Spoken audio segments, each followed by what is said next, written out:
It's the Bingham Miners traveling out to take on the Skyridge Falcons, the undefeated reigning 6A state champions, right here on KSL Sports Rewind. JT Wistersill and Brian Brown with you on the call. The Miners 1-2 coming into this one, but a deceptive 1-2. Last week they only played the top team in high school football, the modern-day Monarchs. As for the Falcons, they've looked dominant as ever amidst a very strong stretch. In week 1, they registered a season-opening win against a very tough Timpview team. Then in week 2, went on the road and beat East. And then in week 3, they took out Farmington at home. All of that factoring into this week 4 showdown, in which Justin Hem's Falcons are looking to beat one of the powerhouses in 6A, the Bingham Miners. Going to kick for the Miners is going to be Riley Wicker. And then back to receive the kick for the Falcons is going to be Trent Call and Colby Smith. This is an explosive Falcons unit. Farmington, Travis Hoops, their running back, actually returned a kick last week as he was able to run one back to the house, 96 yards. Falcons won't get the chance to do the same as this one touches the back of the end zone. So we'll get our first look at the Bingham offense. Bingham offense was the first offense we saw this season. On Thursday night, they came out and took out Lone Peak in the season opening game of the high school football season. They would fall in that one 27-7. And it was one where the Miners didn't quite get things going overall, but now this is a chance for the Skyridge Falcons to get off to a hot start here. And Bingham offensively wasn't their greatest showing, defensively wasn't their greatest showing, but it feels like they've gotten a little bit better each week of the season. For the Falcons, starting is going to be Jackson Stevens as they started at the 20. Miners defense loaded with talent when you're talking about Charger Dottie. Tupaya, another force for them to go along with McBride in the middle. Week 4 of the high school football season gets underway right here. Sheffield in the backfield. Stevens, play action. Kalama makes the grab on the outside. The dynamic receiver brings one in. Ryan, what are you most looking forward to about watching Skyridge this week? Being able to see the numbers on the orange interviews. I think that's orange jerseys, I should say, not interviews. No, but I'm excited to see Jackson Stevens run this offense and see if his team can progress into the unit that we think it could be. They give it to Sheffield on the ground, and Sheffield finds a crease. This Bingham defensive line had a tough task going against modern day. Because that modern day offensive line, they're pretty much all going to be playing at the next level. But unfortunately, so is pretty much this entire Skyridge offensive line as well. Yeah, they've got a tough task week in, week out in terms of what they're playing right now, and they will be playing it in region. Utah is great in the trenches as a state, JT. We saw that against modern day. We've seen that again tonight. False start. I believe that was on Trent Call, the explosive receiver, and last year dynamic quarterback who filled in when McKay Hillstead was hurt. And that's one of the crazy things about the Falcons. Who's so much talent, right? DeCilia Kana gone. McKay Hillstead also gone. So many players from last year's team. Even the leader of their offensive line, Adam Stevenson, gone. Here they are 3-0 and absolutely one of the top teams in the state. Couldn't agree with you more on that one, JT. They found a way to reload, especially on the offensive side of the football. And we'll see a lot of Kalama tonight. We'll see a lot of Jackson Stevens trying to run this offense in the same mold that McKay Hillstead was able to do so successfully last year. No Ben Howard for the Falcons offensive line, but still a potent group as they give Stevens a lot of time. Stevens looks deep and slightly underthrown. There is a little bit of weather tonight, JT. It's not necessarily windy, but it is a very thick, humid atmosphere here. As you've seen rain all day, oftentimes when you get those airborne balls, it can slow down a little bit when it's humid like that. I'm not a meteorologist. I just pretend to be one on TV. Hey, you were one a couple weeks ago. You were on top of the weather. It's First Responders Appreciation Night here at Skyridge High School as the medical helicopter takes off. Falcons looking to hope their offense can take flight. 2nd and 15 from the 37 with 10:49 to go. Stevens drops back, sets up the screen. High throw to Sheffield, incomplete. Yeah, Sheffield just not able to reel that in. A little bit high. And Stevens trying to avoid the rush. Did a good throw out. That's a touch pass, right? One of those things that he really wants to work on as he progresses and tries to make his way to the next level.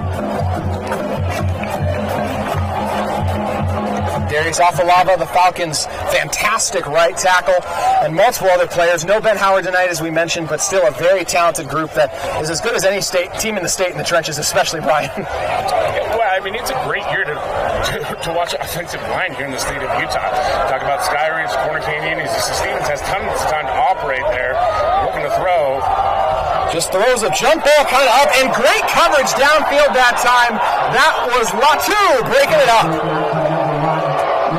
You can hear the boomers lighting through the microphones here as Skyridge fans expecting some sort of flag on that one. I have a feeling tonight, JT, the officials are going to let a lot of contact go, especially downfield. That one, Skyridge not able to make the completion happen. Dottie back to return the kick. Deshauntoy Lolo, one of the Falcons' protectors back there, along with Ian Mariner. Hard to get through there. Booming punts. Gale is caught at the 15, and the Falcons will. Oh, he somehow broke out of it for a moment, breaking free across the 20. And before Toy Lolo finally makes the play, but there is a flag, Brian. There is, and I'll tell you what, JT, great job by number 11 for Bingham to avoid a potential flag there. He's got hands up. He interferes with the defender, doesn't hit him. Allows Bingham to get more yards, and then they're going to get, I think, an additional 15 here for a face mask. We talked about the talent in the trenches. You lose to Cilia Conasione Westover, more of a linebacker, but still rushed the passer at times last year. But you get to Deshauntoy Lolo, Ian Mariner, and they're even deep beyond those guys, too, when you look at what Malafu does for them, too. Just a really deep group that might even go deeper than 6, Brian. Yeah, and I apologize to those watching at home. I thought it was a face mask. It looks like it was actually here. That'll back the liners up inside the 20-yard line here. They are tough on offense, but they're going to have an even tougher task right now. 82-yard field. Ka'ili drops back, pressure in his face, gets it to the outside, and a grab made. Carson Sudbury, got to imagine they're happy to have him back. Yeah, it's great to see Carson Sudbury back in the field as well. My personal favorite players in the state. He's a tough kid, been injured for the last couple outings, the last couple weeks. Just hope that, for a kid like him, you want to see him have success, be healthy for the rest of his senior year, and maybe he'll get an opportunity as well.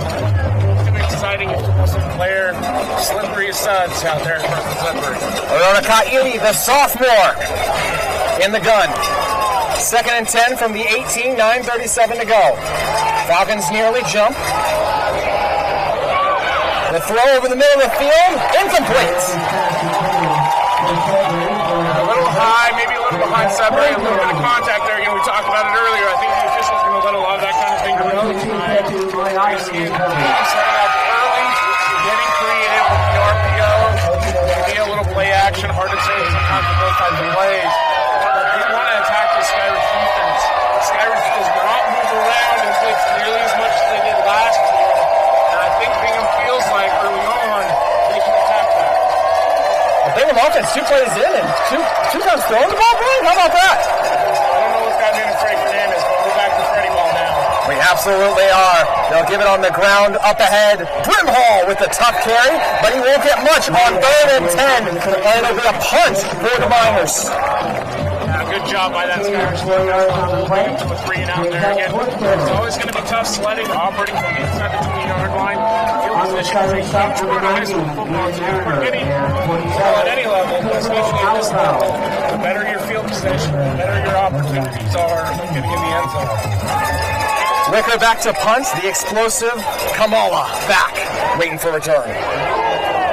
Low and not the best of punts, but it will still cross the 50, albeit barely. And the Falcons offense coming back onto the field. And, for Jackson Stevens transferring in from Davis High, wanted an opportunity to pair with Justin Helm. How do you think that marriage has gone 3 weeks into the season? Well, about like every other transfer in the state, JT, a little bit of working from them, right? And that's part of the reason why high school ball is so great. Is it's a lot of guys working together, same group, same staff for so long. And so as we're seeing more and more transfers, it's going to be tough sledding for a lot of these guys early on. They have never worked with a coach before. It's a new system, and these kids are still in the learning stages of football. So much so, and I think sometimes we put super high expectations, as you see there. He's doing a good job throwing off.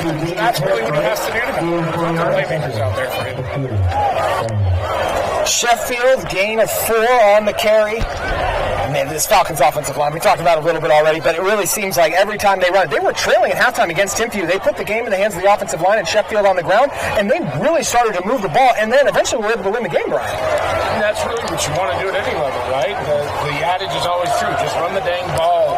And Skyridge has always been built off the run game, no matter how good the quarterback has been. You see a lot of it tonight. Sheffield bounces it to the outside. Good receiver blocking downfield, although it actually might just be an injured minor, as one of the Bingham players is currently down. The training staff tending to him at the moment, and while they do so, we'll step away on KSL Sports Rewind.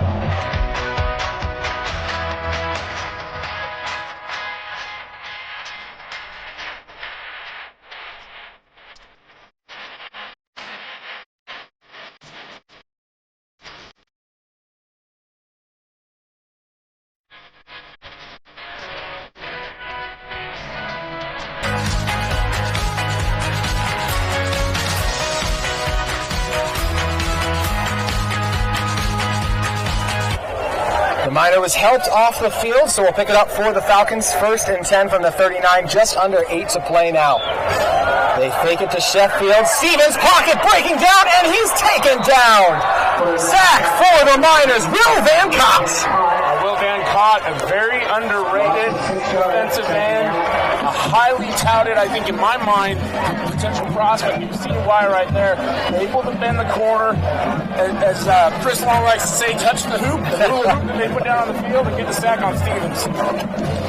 They'll make it 2nd and 15. To your point about highly touted prospects, he just beat one as well in Afalava, one of the top 5 players in the class of 25 in the state. And it's crazy that 4 of, I will say there's a change amongst the Skyridge offensive line now with Howard out, but 4 of the normal 5 starters are all 25. So underclassmen overall. Just incredible stuff for this Falcons team. Stevens with better protection. Gets it to Kalama. Kalama making moves, but taken down. Nice diving effort made by the Miners to contain him. And that's, I think, always the unique part about watching games where they're highly rated prospects in, right? And we see the battle. It still rages no matter how good the guy across from you is. And you're going to see a really spirited effort from Bingham tonight as they're going to be up to the challenge. And there's a few guys on the Bingham side of the ball that really want to attack and have that internal competitiveness against a really talented Skyridge offensive line. Brooks Hoffheim makes the play, makes it 3rd and 10. Kalama Stevens' favorite target, but lots of other talented players on the outside. It seems like Skyridge does such a good job of developing guys from the onset. It's all the way through Little League, sophomore, JV, all of it. The screen pass set up for Sheffield. Sheffield breaking loose. It's a foot race for the end zone, and Sheffield just dragged down short of it. Great job there by that Skyridge offensive line. Get out and create a crease. But an even better job by Sheffield to see the field, make the cut, and try and get to that corner pylon. He doesn't get in, JT, but he positions them perfectly for an opportunity to get a touchdown right now. Charger Dottie could have given up on that play, but forced him out inside the 5. The extra effort for the Miners. We'll see where that leads to.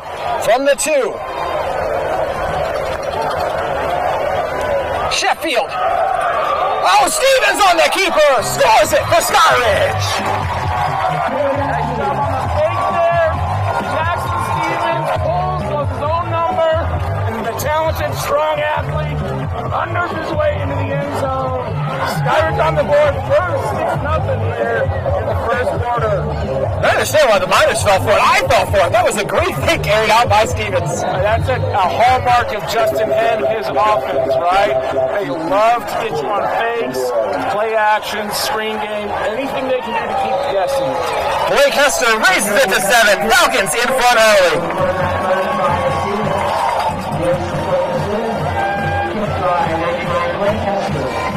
I couldn't remember if Van Cott was junior or senior.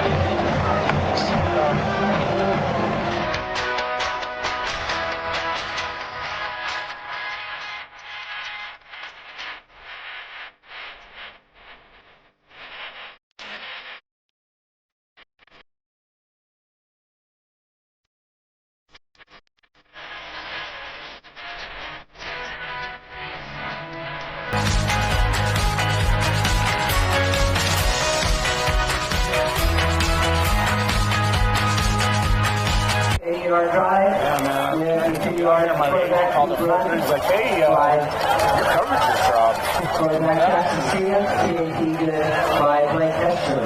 Falcons score first, 7-0, the Skyridge advantage with 6:13 to go in our first quarter, and that was a very Skyridge, and specifically, as you mentioned, Justin Ham-looking drive. Yeah, they love the explosive plays to get them in scoring position. You saw it there, a quick drive, big explosive play, and then that's the advantage of a big athlete like Jackson Stevens. You can see the kickoff here. Just fall back into the end zone for the touchback. Oh, is Mr. Do-It-All. Yes, he is. Wide receiver, safety, kickoff. I don't know if we can call him a specialist, but kickoff entrepreneur, maybe? Yeah. We've talked about a couple of the players. He can do so many different things. One of the top athletes in the state, to your point. But speaking of just top athletes, and specifically based on their position, who are some of the players on the Skyridge defense you're excited to watch tonight? It starts and ends with the Joint logo, right? You see on the field, you can see the hair coming out the back, but also it's his play and his athleticism that really make him stand out. But no list is complete unless you mention Ian Mariner as well. Stand out on the defensive line. He's a very talented prospect. Expect him to have a good game today. Kaili steps up, runs in, gets the first Miners first down. And I think that's something that Kaili can do a lot tonight is use his legs and his athleticism. He's a tremendous athlete. A lot of arm talent back there, but he can also do it on the ground. And I expect Arona to be very active in the run game tonight. I believe they are down Salazar for the evening, so it will be Arona as we see for the rest of the game. They've kind of gone back and forth a little bit. He's a younger player, working his way into it. This will be a great opportunity for him to really establish himself as the go-to guy moving forward. Yeah, we saw his first game action against Lone Peak, and that was a very difficult spot just to get thrown into. An opportunity to get his feet wet here, but against a fantastic defense, and sails the throw high, but had to backpedal with Toy Lolo bearing down on him. Yeah, you can see that's a tough throw for some of these high school quarterbacks to make, because when you let those guys in on the screen, that distance and that gap, it seems like it's closing so quickly. You see guys will rush it a little bit, especially those more arm talent reliant guys. They'll try to really let it rip out there, and it's one of those touch throws that you have to really practice. 2nd and 10 from the 31. This Falcons defense also lost Smith Snowden last year. Now at the University of Utah, got their season started with a win last night. High school football, of course, they're on game 1. We're already in week 4, in the thick of it right now. Speaking of the thick of it, 2nd and 10 for Kaili. We got flags on the field. And it looks like it was going to be a delayed game, but I believe a timeout was called by Bingham, so we will take one as well. Kaili, 2nd and 10 off the timeout. He's alone in the backfield. Bringhall motions across.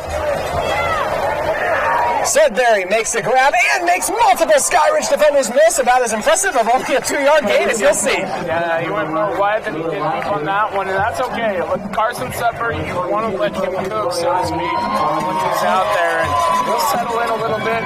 Those defenders are going to tire out. They'll start missing those tackles as you move on. The bigger thing is that you're seeing Kaili start to settle down, right? You want to get Arona into a rhythm, because as he starts to feel more comfortable, he'll be more aggressive and then move the ball. This is still a really, really good Skyridge defense, even though they've lost some guys, JT. Brimhall and Sudbury both in the backfield. Kaili fakes it to Sudbury, rolling out, has Brimhall open, and Brimhall able to gain a few. I think Kaili got taken out by Mariner, and a flag comes in. He did, and even if Brimhall does look like he's a little bit short, I think this one is going to be a first down for Bingham. Kaili got dinged up pretty good. Defense over there trying to help him out, calm down, and Mariner caught on that one. I didn't see the whole play as Brimhall. It turned out he would have got a little bit outside of our field of vision here. Believe it or not, JT, we don't have ESPN set up for multiple replays tonight, but our man Gavin is on the 1s and 2s helping us. This Skyridge defense backed up a little bit now off the roughing the passer penalty. It'll make it 1st and 10 from the 43. And this is a Miners team that loves to run the ball, but they've been very pass heavy early, possibly trying to make Kaili comfortable. And sometimes it's nice to let other guys get the snap, because Sudbury's about to take this one. Sudbury running to the left, looking for a crease, won't be able to find it. Falcons drag him down for a gain or 2. It's a little bit of late kerfuffle there. Some down the field action. Almost wanted to call it a pancake platoon, but I think we'll resist that one. Not often do you call a single-digit number out there for the pancakes, but the point being, JT, as you said, Sudbury does a great job in all facets of the game. You can be your lead back, you can be your wildcat, you can play from the slot. It's one of the reasons why he's one of my favorite players in the state. Tough as nails, lots of versatility. You're seeing as this Bingham offensive line starts to settle in, if they can sustain those blocks a little bit longer, they'll open some creases for him. The gift of Brimhall. Toilolo nearly dragged him down, but he's able to just barely get back to the line of scrimmage. And you can see right there why Toilolo is so highly thought of. He gets off the ball well. Not just him, but that was Vita Fuatapu as well, the junior, 6'1", 265. He's an elite athlete as well. Heard Ian Mariner's name over the PA here. In addition, there's just a really solid group of defensive linemen there for Skyridge, and they get off the ball and they hit you hard. You've got to be ready to work if you're Bingham. Sudbury. Gain of 4 up the guts. Yeah, you like a little slashing, almost like a white zone type play there. Sudbury with a great vision, able to get 4 yards. Bingham is going to make a decision here whether they want to punt it or go for it. And really right here at the 37-yard line, you're kind of in that no man's land where going for it on 4th and 5 doesn't sound like the worst idea. Ely makes his way out. Brimhall, Sudbury in the slot to the right. 3:13 to go. They do snap it. Ely gets it out quick. Brimhall on a foot race. He's got the first down, but fumbled it inbounds, but it was not recovered by the Falcons inbounds. So it will be a first down for the Miners. Well, thank goodness for those wide sidelines, make it a lot easier for us to see the action that's going on down there. Like you said, JT, Brimhall fumbles it forward, so it's going to go back to wherever he fumbled it regardless, right? Again, Skyridge not able to recover it, but the bigger news, Brimhall able to convert the 4th down and keep this Bingham drive alive. That is huge news for this Miner offense. They want to equalize the score right now. You mentioned Ely getting more comfortable, makes the quick decision there. This time he just quickly gives it to Brimhall. Falcons all over it. Just a great job by Mawu there. His linebacker position number 47. I'll get that right, I promise.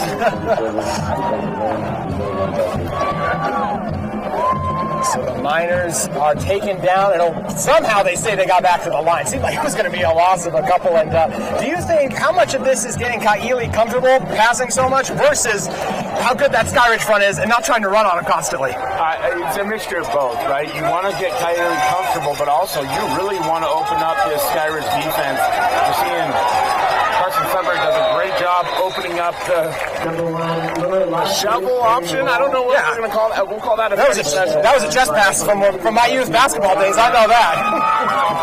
You got a lot of moving action up front. That's something that's really fun to watch about this Bingham offense. They get super creative, mixing the old school with the new school.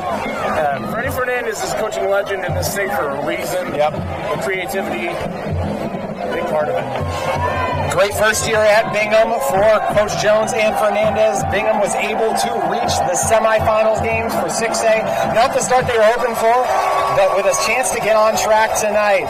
Collision in the backfield. Ely and I believe it was Brimhall got tangled up, and that's all it takes for the Falcons to pile you up.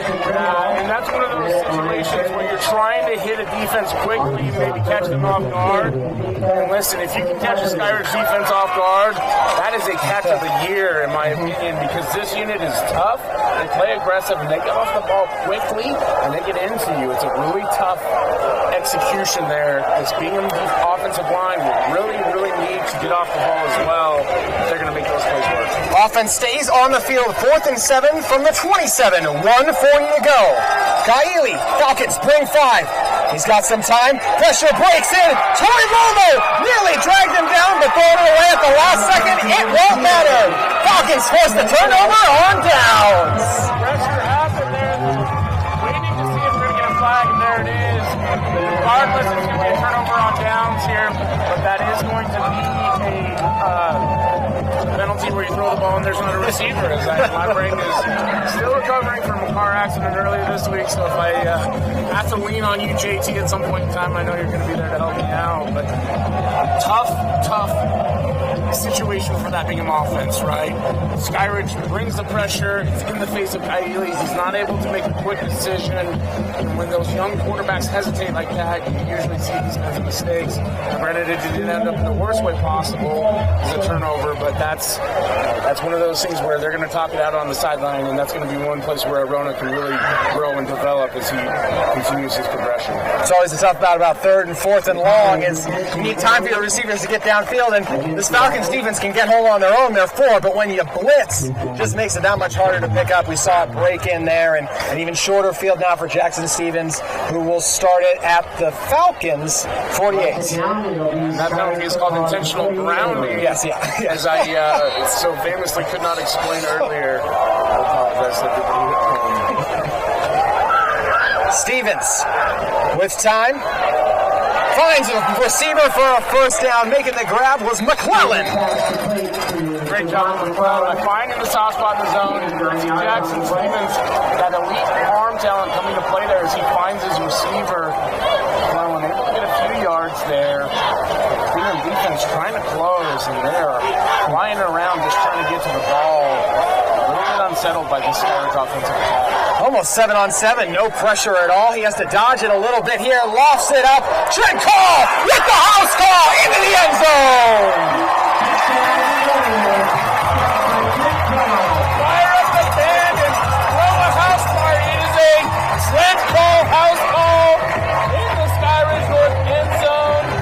Number 1. It's a stunner, JT, and that was a great deep ball pass from Jackson Stevens. You can see that connection is developing well already. And speaking of Call, of course, he's also the holder. Hester on to attempt the PAT. It's good. Falcons in front by 14 on KSL Sports Rewind. Welcome back in the Falcons field where Skyridge holds a 14-0 lead with just under a minute to play in our first quarter. Trent Call with the touchdown, and now he's set to boom the kickoff. Mr. Do-It-All Trent Call, kickoff specialist, holder, catcher of touchdown passes. Everything except mother of dragons out there from my man Trent. Swinson with the return. He broke one versus Modern Day last week, and he'll take this one just past the 35. The reason why he does such a good job of that is that he hides behind his blockers so well. Also the field vision, and you combine that with that twitch, that little bit of explosion, his giddy up, JT, and that provides Bingham with a great opportunity here on the 37-yard line. Saw some good progression from the offense the previous drive. And one disadvantage, if you can call it that, to Skyridge scoring so quickly, Bingham's back on offense, and you're seeing that Skyridge defense be on the field a lot. They have been out a lot in the first quarter, and for the Miners offense, and just the Miners in general, they've been very tested. Max Preps does a ranking before the season of the top 100 teams in the state of Utah. 3 of their opponents they will play this season are on that list. They've already played Modern Day. They're playing Skyridge right now, and Corner Canyon coming up shortly. Tough test for the Miners, who started out on the 37. They give it to Sudbury. Nowhere to go. Right into the teeth of that Skyridge defense, and there's a late flag that's going there. That one's going to be a holding penalty or maybe a illegal hand to the face. In the middle of the there. Dog pile. What do you think about this Bingham team and just how battle-tested they'll be come playoff time, because they've played some of the top teams, not in the state of Utah, but in the country? It does look like that penalty is going to go against Skyridge, which helps Bingham in that regard. I think the part of it for Bingham, they walk on the face mask, is going to be, can you be in the fight? How tough can you mentally? We talk a lot about it. Other than this on the broadcast, this is a tough group and a tough coaching staff, but it is a rough slate, and he's going down hard. Stay with it, stay competitive, and hopefully get a win here in one of these games to really help your season forward. Benton with a tough tackle on Sudbury. Just nothing really open right now. Even when a lane seems open, you blink and a Falcon flies over to cover it up. It's like an orange crush, right? Yeah. A tidal wave of orange out there. The way this defense flows. A tidal wave of orange, not a bad way to describe this first quarter. It's all Falcons early. Second quarter up next on KSL Sports Rewind.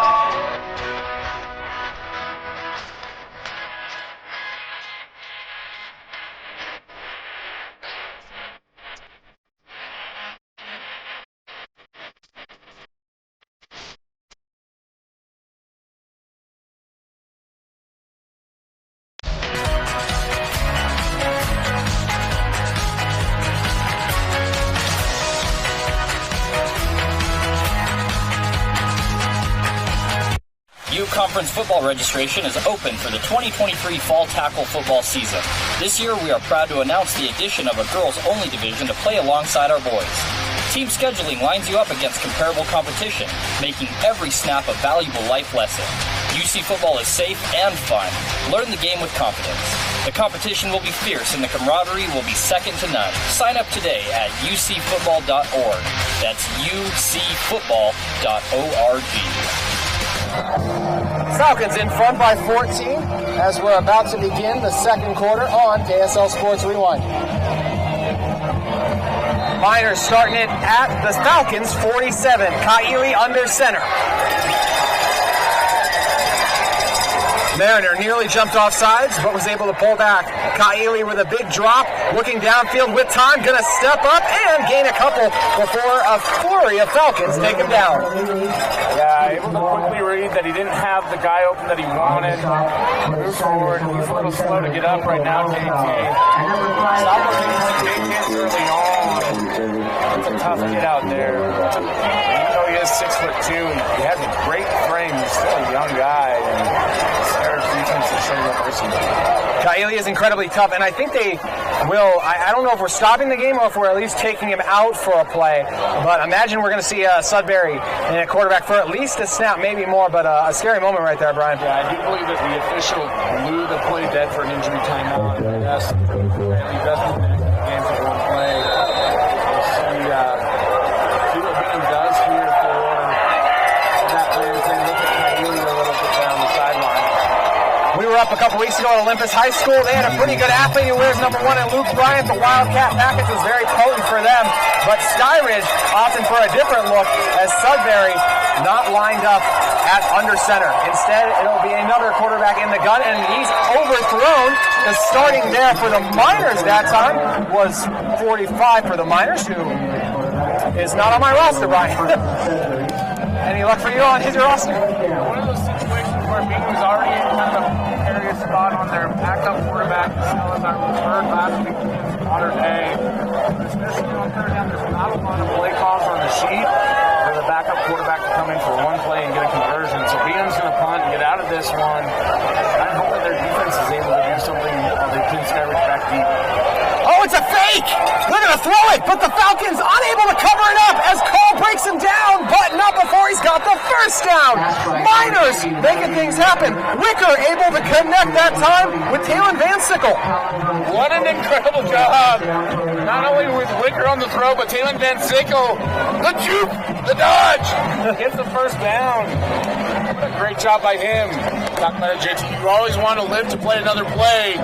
He did a great job of making that Bingham drive survive one more time, and love the triggeration from Coach Jones. The guts to go for it against the Falcons, and it works. Thankfully, Kaili back in the game and under center quickly. Play clock was down to 2. Kaili rolling out, looking downfield, wants to take a shot deep, has a man and just overthrows Settler. Settler open, just rolling out there, throwing on the run, and eventually you'll see him start to settle in, a little bit more on platform, hopefully connect. That one just a little bit outside of wide receiver's reach. Carson Settler taking a big hit on the fake there. Skyridge defense is playing aggressive and fast. Just, if you're Bingham, you've got to try and connect on one of these plays. Maybe maybe slow that defense down a little bit, take down the confidence meter. It can be so dangerous when you drop back under center sometimes with your back turned. This time, Kaili will take it in the gun. High throw to Sudbury, who then gets taken out after, and that'll draw a flag.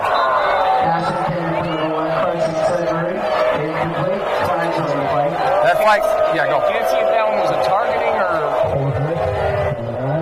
I have to think of that area that's what they're looking at. And Sudbury is a little bit of a shorter player, but Kaili leaving that one a little high for his guy. You see, he's still trying to settle in there with that pass rush. And you get the pushing foul penalty, and that will give the Miners a first down. So one way or another, they're getting those conversions. I would say, Brad, I'm not sure if the Miners' offense has more yards or if the Falcons have, via penalties, allowed more yards at this point in the game. Well, I mean, that's one of those situations where if you're a head coach, it drives you nuts, right? Because you want your defense to continue to play aggressive. Somebody in the crowd really aggressive with the t-shirt and almost missed out the DJ right here below us. Kaili gets it to Sudbury. Sudbury trying to get to the end. Sudbury, and he's dragged out just out of the end zone at the 2. Boy, what is it about Sudbury and Sheffield in that far corner where they just can't quite get into the end zone? Regardless, what a great play call, play design. Coach Fernandez gets his star out in space. Easy throw for Kaili. You see the jet from Sudbury as he heads for the corner. Bingham down threatening. They would love to come out of this one with the touchdown, JT. This is one of those situations where if you're a coach, you're over on the sideline praying for ball security, right? Most teams, when you get inside the 5, it's pretty much an automatic score. Not when you're going against the Falcons defense. Under 10 to play in the second. The give and the score. Sudbury, he's back. Slip sliding his way into the end zone. Carson Sudbury. The galloping ghost into the end zone for the touchdown. It is great to see him back on the field. Gets the chance to finish the drive after the big play. And that was a much needed score for a Bingham team. I feel like can take some of the punches that Skyridge has to throw tonight. Proverbial. Yes. Metaphorical. Yeah. There won't be any real punches out there. The Miners' offensive line doing a good job giving time for Kaili, and then as well the opportunity there for Sudbury on 2 plays. Skyridge did a good job containing him overall, but breaks loose for the eventual touchdown. PAT is through. We got a 1-point game on KSL Sports Rewind.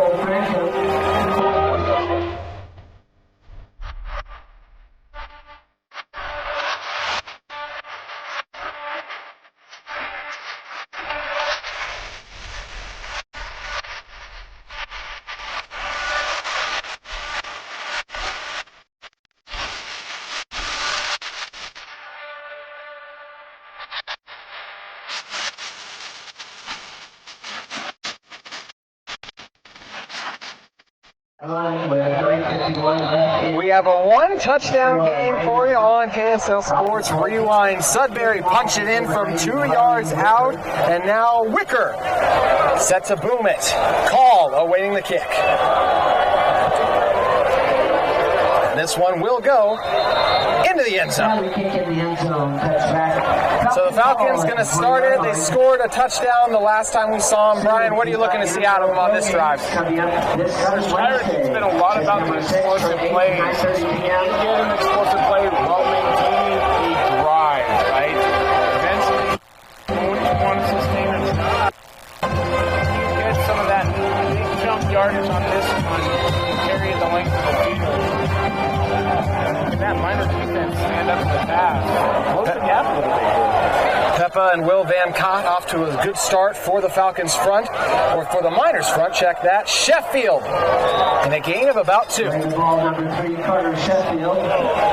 it doesn't look so much like dominance in terms of guys getting knocked over or pancaked as it is guys coming in out of control and out of position, right? Allows Sheffield to break a few tackles and go from 1 yard to a 3 to 4 yard gain, right?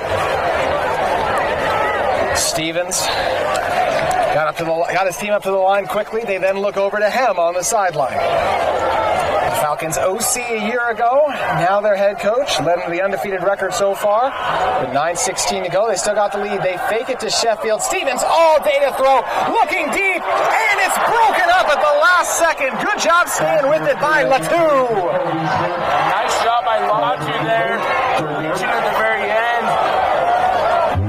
Knocked the ball loose. He left that with a little bit of air, trying to let his wide receiver run underneath it. Great job there by the Bingham defender to get in and knock the ball loose. He's looking for Colby Smith on the route there. You see that Skyridge wants to test this Bingham secondary. You mentioned Skyridge. It's been a lot of explosive plays the way they've operated. They're going to need one over 8 yards if they want to continue this drive with 9:16 to go.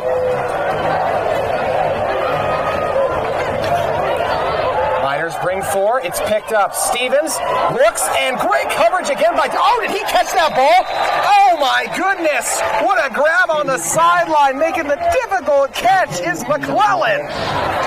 Great job by Trevor McClellan to secure the ball. It also looks like he's going to secure a pass interference on that one. Regardless, I think Skyridge is going to convert.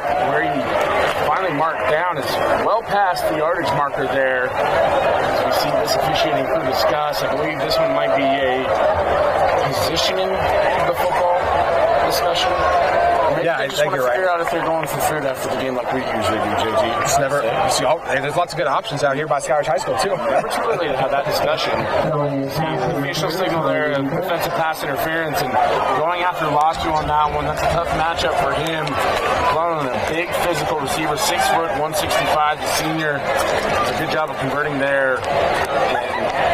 Skyridge doing a great job of converting on third ball. Ball placed at the 38-yard line. First down. So we'll pick this drive up at the 38 with exactly 9 to go in our first half. Falcons lead it 14-7. Call motioned across the field. They bring him right back. Stevens looks, pressure in his face, and a catch! Made it down to the 35. Trevin McKillen with back-to-back big grabs. You see a lot of action from this Bingham defensive front. They're rushing the quarterback very hard, sending the blitz.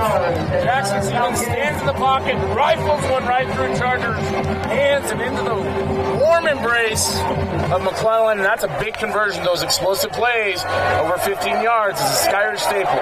Then you give it on the ground for an easy 6 yards.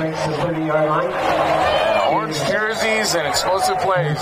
That's what Skyridge does, JT, is you see on the quick start, they get a good gain on first down. Slow it down a little bit here. Coach Hems signals into place.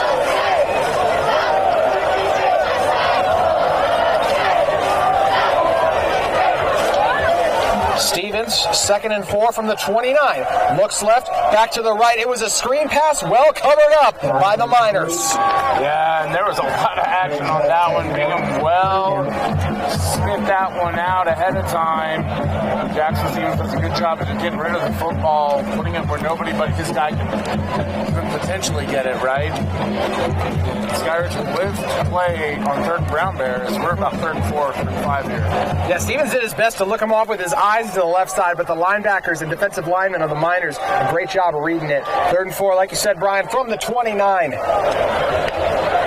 Stevens keeps it, looking around, dancing, and he has the edge, and he slides just beyond the first down marker. Great job by Jackson to recognize the pocket collapsing. Make multiple defenders miss. Slides down, preserves the body for another round. So disappointing you can't get that conversion, right? Falcons offense slowing down a little bit here, only in terms of the time they've taken to snap the ball, not in terms of their pace, because they have been moving it. A quick throw off the RPO, Kalama. Kalama, a very explosive player for Skyridge. We haven't called his name a lot today. Last year he did so many different things for them, right? The pass game, the throw game, as Kyle Bingham likes to call it. Also saw him line up, I believe, at running back a couple times and take a few handoffs. I think we need as much trickeration with this iteration of the offense. Kalama over 300 yards already on the season. The throw to the outside, McClellan, a gain of 3. Nice job by McClellan of making a few defenders hesitate there, create another yard or two on the Tackle by number 2, Bodie Patterson. get the ball out there as quick as he can off the play action. But a nice job of the receivers blocking downfield. Again, this Bingham defensive team likes to close fast, play hard, and play aggressive. See them starting to wear down just a little bit as this drive progresses. Play clock down to 15. Stevens checks the wrist. 3 receivers to the right.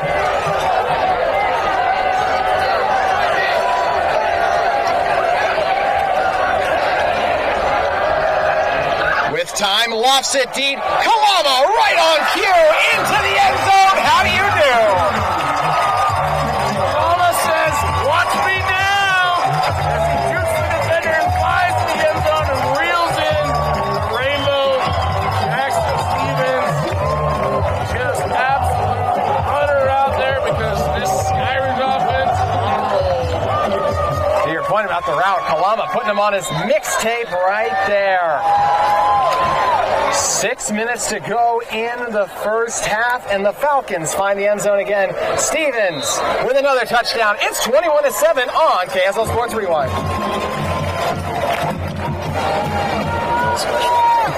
Jackson Stevens already with 3 total touchdowns on the day. 2 through the air, 1 on the ground. And Brian, I think I'd say that was his best drive right there. It was a really impressive drive, JT. We talked about having a sustained drive, mixed with the explosive plays. You see a rainbow from Trent Hall, and this one's going to bounce out of the now just being good field position at the 35-yard line, but it really hasn't seemed to matter much. Skyridge defense a little bit big. They never broken. It's not enough to make this a tie game. You said the penalty to give the Miners a little bit of life. What do you think was really working for them offensively that allowed them to get into the end zone on the previous drive? Carson Sudbury, right? It was his big plays, his passing there, and open things up. You find some ways to get in the football a little bit more, and that Skyridge defense thinking, slow down that aggressive run-stopping attack. And JT, everybody falls in love with the pass, but it's still all about the run game. And you can see Skyridge is devoted to stopping that run for a reason. But Bingham, they want to try and find a way to get it back up. And look in the wing T here. 1st and 10 from the 35. Play clock at 15. Kaili fresh off the touchdown drive that he connected to Sudbury with. And Sudbury gets it here before he's taken down by the Falcons. A lot of work for Carson Sudbury to get a 3-yard gain. No cloud of dust with that one, JT. Vision and balance, cut it back, get some positive yardage, but again, our guy, Agent Zero out there, Deshaun Lolo, didn't have none of that 3 yards. We've talked about Sudbury a lot. Why is he one of the top athletes in the state? One of the only returning players with 400 yards on the ground and through in the passing game. Versatile player, and he can do it in multiple ways. And Coach Fernandez definitely finds that versatility and uses it. Even a carry like that, right? He gets 2 yards and maybe 3 when most people probably would be tackled behind the line because he's still able to make Falcons miss in the hole. Yeah, and again, that's a pro set. They wing back there. It's a Bingham staple under Coach Fernandez. Sweep action, allow the back to cut up inside. Do the thing. Third and about average, 3rd and ground there. With 4:45 to go. Falcons ready for it. Miners gotta have it. Kaili fakes it. He's got time. Looking downfield. Has a man open and connects it to him. Pushed out at the Falcons 40 after making the grab was Iono. That was a great job on the play action by Kaili to find Carson Stetler out there. The senior 6'1", 210, a big target. Was able to reel it in. He found that soft spot on the Skyridge zone. Nice play. Coach Fernandez. And that's a big conversion and a big completion for Kaili. Yeah, good correction by you there on the Sutler. We'll see if they give it to him here. Instead, Brimhall trying to break one to the outside. Dragged down just past the 38. Bingham to run the ball second down and get those 3-4 yards down. Keep Skyridge thinking it's going to be a run play. It's going to open up that play action. And we saw with that completion Settler that it could be a real big positive for Bingham. They stick with the run game. And I know if you're sitting at home and thinking, why not just throw the ball? Get those scoreboards back. Get the touchdown back. Because it's not Madden, right? You got to get that fatigue factor going. Sudbury somehow still on his feet. He'll gain 5 on the carry. And to your point about the Miners' approach, Brian, this is a Miners team. They won the kickoff. They deferred to the second half. Punch it in here. You get it to start the second half. You can have a tie game before Jackson Stevens gets back on the field again. We talked about it at the beginning of the broadcast, right? The one potential downside to those big explosive plays, those quick scoring drives, is it leaves your defense out on the field a lot. Look at all the hands-on hits out there for Skyridge right now. It's going to take it to the call, right? 3rd and short here. It's going to be a big opportunity for them to get a stand and get off the field. Under 3 to play. It's 3rd and 3. Sudbury looking for a crease. And he won't be able to find it, although he stays up a little longer than I thought he did before being dragged down for a loss of 3. Yeah, I have to believe that Bingham thought that they were going to go for it regardless on that one. It's the only situation where I see that end up really being like all we see the offense on the field now. Great job by that Skyridge defense. Get the stop, lost yards, and Sudbury making them work for it still. Now on 4th and 7-ish. It says 4th and 5 on the scoreboard. That looks like more like 4th and 6 to me, but. Gaili under center. 4th and 6. Miners need it.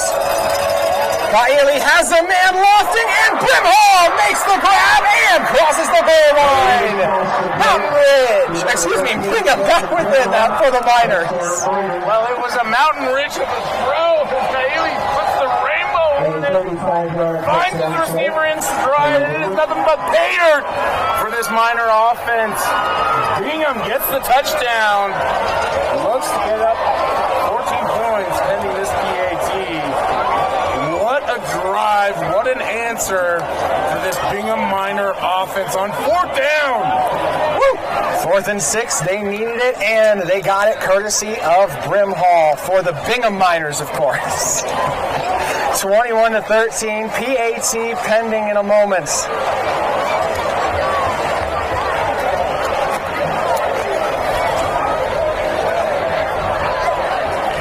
Skyridge is one of the state's top defenses, but the Miners with 2 first-half touchdown drives on them. The sophomore Gaili with the touchdown. And now it's a 21-14 game with under 2 to play.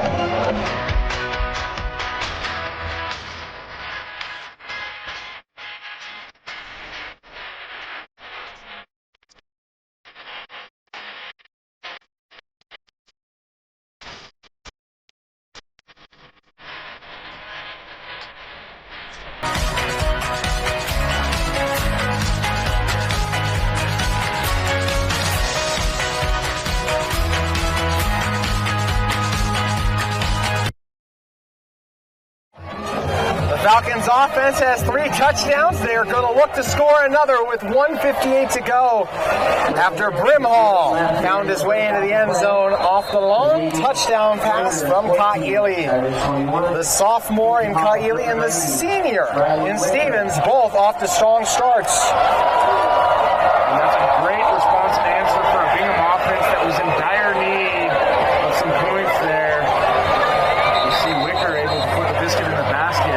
In the end zone, touchback, Skyridge. Falcons and Miners. Skyridge now look to unleash the 2-minute offense, something that they do extremely well. JT, it'll be all those quick, explosive plays, trying to get one more score before that. If you're beating up, this is an opportunity for your defensive line to flex its muscles. You haven't heard from Van Pod or Peppa since early in the first quarter. This is where they can really pin their ears back and get after the quarterback. Chase Tapia, another name to monitor on the Bingham front. 1st and 10 from the 20 with 1:58 to go. Stevens with time. Kalala gets it across the 30. Oh, a nice tackle made in space. Yeah, just a great job. You see how explosive Kalala can be. Get his shoestrings and drag him down. Does convert the first down, and Skyridge will no huddle, obviously. They don't really huddle up a lot anyways. A little bit of an accelerated pace. Clock starting to tick. 1:34 remaining. On our first brisk fall night of the season, the Falcons trying to mount a drive. Stevens gets it over to the sideline, and stepping out of bounds after making the grab was Jack Burke. Nice job by Jack Burke to toe tap it. Was not able to stay in bounds. He had yards to run down, but that will stop the clock. 1:25 remaining, and Skyridge here at the 39-yard line. Great position to try and get another score. And Bingham, you can see that front four, a little bit more work. A little stagnant, a little too much hand fighting. Yeah, Stevens very comfortable in the pocket. Pretty much the whole game, to your point. 1:25 to go here. They'll fake it to Sheffield. Stevens, pressure breaks in as Tupaya was there for a moment. Stevens motioning Cole downfield. Walks slip. Trent Cole with the loss and a grab inside the 30. Well, if you got to throw up a prayer, I want Trent Cole to be the one to answer it. And Jackson Stevens knows what he has out there at number one. Gets evades the pressure, throws the ball up. That is one answered prayer.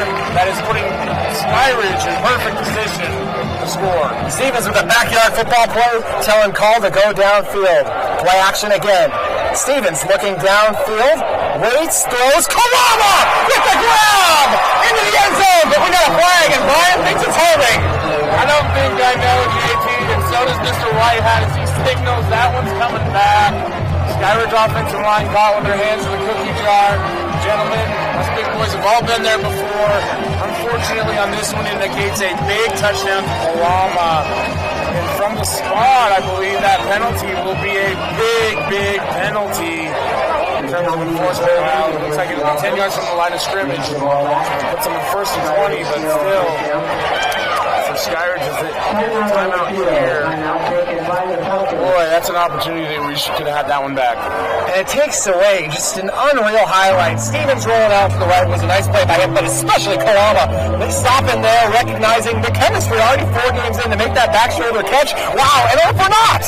Yeah, and it's one of those situations where you start to get a little bit too grabby, you get a little too comfortable with your hands on a defender and stop moving your feet. And Skyridge has been able to get away with it a little bit. I'm not saying that they're holding. What I'm saying is that they've done a good job of moving their feet.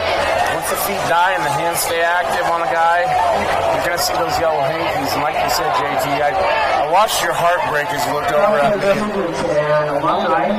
The old signal of penalty. That was a fantastic highlight. And you and I both saw a lot of Kalama last year. He is a truly special player and a fun one to watch. I hate seeing that one be taken away. Yeah, you make a good point. I was disappointed because we love great plays. We love high school football. It's just like I got so excited about Brimhall's touchdown. I said he went to Mountain Ridge, Brian. There is a beautiful mountain ridge in front of us. Yes, there we go. Yeah, that was why. Maybe we could be a little more creative with some of our high school names as we look forward. So maybe call somebody the Meerkats. I don't know. Hey, there you go. Stevens alone. Stevens alone in the backfield. 1st and 20 from the 36. He's got time again. Pressure does break in. Keeps his feet moving. Lost one up. Kalama looking and nearly intercepted, but out of bounds. Stevens has been able to get away with that a lot all game long. You've got some tremendous receivers, a lot of faith and trust in those guys. That one, there's 3 Bingham defenders around him as he's trying to escape the rush. It's a great job by 98 there from Bingham as he's breaking through this line a little bit. Really starting to flush Stevens out of his comfortable pocket. 39 seconds left. Still 2 timeouts for Skyridge. Play clock under 10. Hem motions in. The call. 3 receivers to the left, 2 to the right. Four-man rush again for the Miners. Pressure broken a lot quicker this time, and McClellan might have made the grab. He did, but only for a gain of about 5. I'll tell you what, Stevens paid the price on that one too, as the rush gets through again. And like I mentioned, JT, those feet are slowing down to the Skyridge offensive line. That Bingham front doing some damage. Nice job by, I believe, Reggie Smith on that one to break through. And I need to apologize to Jason Bea. I can't believe that I forgot his name. Number 98 is a heck of a football player, and it's hard to miss out there on the field, and that's a good thing. I said this Miners defense loaded with talent and just haven't been able to show it because they've been going against the likes of a lone peak, a modern day. Tonight, the Falcons, but off to a strong start and looking to hold them in check here. The fake, play action. Stevens, Kalama gets a grab just outside the 10. Under 30 seconds to go. You see the hurry of the Skyridge rushing for the ball. They're going to try and get a playoff, and instead they're going to call timeout, which is great. He's going to chance to give Kalama some love as he finds a soft spot in the zone there. Stevens connects, and that's a big pickup for the Skyridge Falcons. You mentioned Kalama, maybe 1 to 2 catches in that first quarter. The second quarter, he's really taken over, particularly on the last 2 drives, Brian. I thought it was weird that we hadn't called his name a lot, right? Because you get so used to calling his name. He is a superstar at this level and a very talented player. You can see why. He's able to get open, create space, does a good job of breaking tackles, creating that gap we all seem to love so much. Yards after catch. It's hard to have a favorite weapon in Jackson Stevens, right? There's so many talented players out there, but he's becoming one of his more reliable targets. Skyridge offense with his helmet, it is really truly something beautiful to watch. Just one timeout left here for the Falcons, but almost everything from this point on probably going to be an end-zone shot anyways. And, with the Miners offense as well, I think part of the fear prop, part of the reason there's not fear to use a timeout there and leave potentially 20-plus seconds on the clock is it is more of a ground-and-pound attack, not known for the explosive pass plays. And you can call multiple plays here, so maybe you get an incompletion, you go right into the next play, or you can call a run play even here, I should say, and go in right in the next play. Stevens looks. A high throw, but grabbed by McClellan, and he crosses the goal line. Skyridge with their 4th touchdown, and Stevens with his 3rd through the air. What a catch by McClellan, and I don't know if that ball was intended for him, or if he just went up and grabbed it. The 2 Bingham Miner defenders collide with each other, and he slides his way into the end zone, and you really can't touch that play. And this Falcons offense, as they get a touchdown before the half, ending with the AT. 27-14. Skyridge putting on a show at Falcons Field. 28-14. 27 seconds left on KSL Sports Rewind. 21 seconds left. It's 28-14. Falcons offense has been firing all cylinders here early. Stevens has accounted for all 4 of the Falcons' touchdowns, 1 through the ground, 3 through the air, distributing the wealth to his teammates. And Skyridge with a little bit of the squib kick, and it ends up working out for Bingham as they'll grab it. But man, that was a little testy. Yeah, I wouldn't want to kick the ball to Chase Swenson in this situation either, as the senior is a tremendous return man. So you see the squib kick there, almost pays off. They turnover as Bingham luckily is able to secure the ball there. But with 18 seconds left, don't know that you really want to take a chance of something bad happening if you're the Miners. Well, especially when you get the ball in the second half too, right? And once you do, if you do score, it's just a 1 touchdown game with a lot of football left to be played. There is, and we've seen this Bingham offense have a few breakthroughs, right? A 2 touchdown lead is not the end of the world, especially when you get the ball at halftime. Now, maybe you hand the ball off here and see if you can break through on something, but more than likely just put the knee down. And as I say that, Bingham comes out with a 4-wide set. They're going to try and throw it.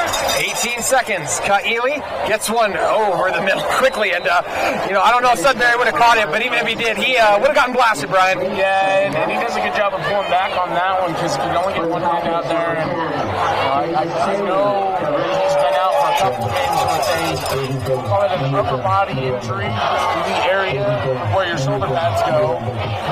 So I play a better job of him self-preserving because they want him on this field. They need him on this field for the second half.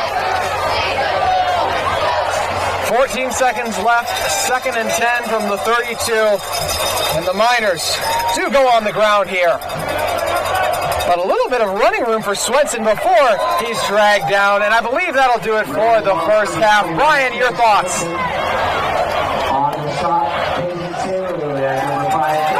I'm trying to figure out because it looked like the official. I thought maybe they called the timeout on the far sideline. You see the ball go up. Now I can get to my thoughts. There you go. Appreciate the assist there, JT. Back and forth battle, right? A lot of what we expected from Skyridge: explosive plays, good offensive possessions. Thought that Skyridge defense was tenacious in the run game, but we saw a few cracks there as Bingham started to settle in. The biggest thing: how will Arona Kaili come out in this second half and establish his legacy? That's what I'm looking for from Bingham, for Skyridge. Stay with the program, stick to the script, stay on target, stay on schedule, and everything's going to be a giant tidal wave of orange in the second half. Kaili and Sudbury both getting it done for the Miners, but the Falcons of a big first half from Stevens lead it 28-14. We'll be back with you in 15 minutes on KSL Sports Rewind.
Want to try and convert here on third down, but don't turn the ball over, JT. Don't do anything too extravagant. Make sure you stay in the game. You have to play another play. Kaili dropping back, has a man wide open, and it's caught at the 30. A big play for Bingham, and it's going to be a house call. 99 yards. The Miners, he's just shoved out. What an effort. I thought he was gone, making the grab, and then flying upfield after. For Bingham with a big play there was Iono. Talk about faking your claim. This Bingham Miner offense just explodes for a massive gain. They're inside the 5-yard line. Goal to go. But JT, what a throw by Arona Kaili there. What a great job. You see teammates helping out. Don't bother hand fighting with it. Just get your hands up. Set a screen out there. Boy, Bingham almost went Pater, but even more so, JT. What a change up in this game. And Sudbury slips, or else he would have had a walk-in touchdown. Well, it's normally defenders that are slipping off Sudbury, and that time he's just his clothes or something. Bingham almost avoided a near disaster. They tried to sub late, able to get a player off the field in time. But with 4 downs here from inside the 5, you have to think this is a great position for Bingham to tie the game up. 2:35 to go in the first half. This drive started on the 1 for the Miners, and now it's 2nd and 4 from the 4. Kaili gives it. Sudbury, he's in! The Miners make it happen! Well, there was no slipping or sliding on that one. It was straight thunder! Carson Sudbury thunders his way to the end zone in a 99-yard drive! Oh, boy. What a punch in for this Bingham Miner offense, JT. And pending a PAT, we're almost at a tie game. PAT pending, 2:21 to go.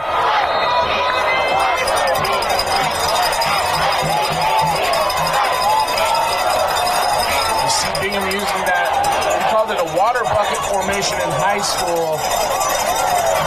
Bingham hates it. Reminds me of Larry Wilson in kind of high school days, early 2000s.